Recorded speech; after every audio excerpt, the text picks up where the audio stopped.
Hey guys, want to make a quick video and show you how to flush the water out of your outboard motor after you've been in the salt water.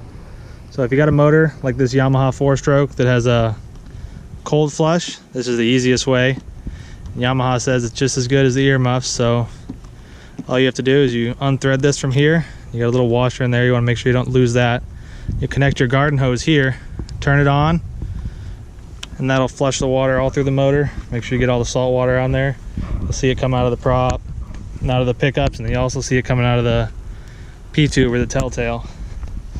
So if you do have a motor with the cold flush, that's the easiest way to do it.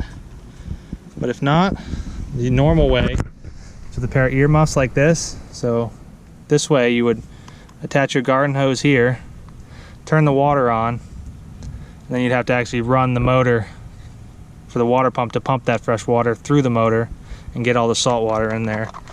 This is a square ones. They fit better over these water pickups than some of the circular ones, so you want to try and get a pair that fit over your motor the best. So I'll put the link in the description to a couple on Amazon, a couple different kinds. They also make one that has a hose fitting here on the end and two tubes, so you're getting water flow from each side of these earmuffs, which really helps, especially on these Yamahas. Sometimes you don't want to pick the water up. So when you're running it on the earmuffs also, you want to make sure you see water coming out of this telltale, the P-tube, just to make sure you are getting water pumped through the motor and you're not overheating the motor.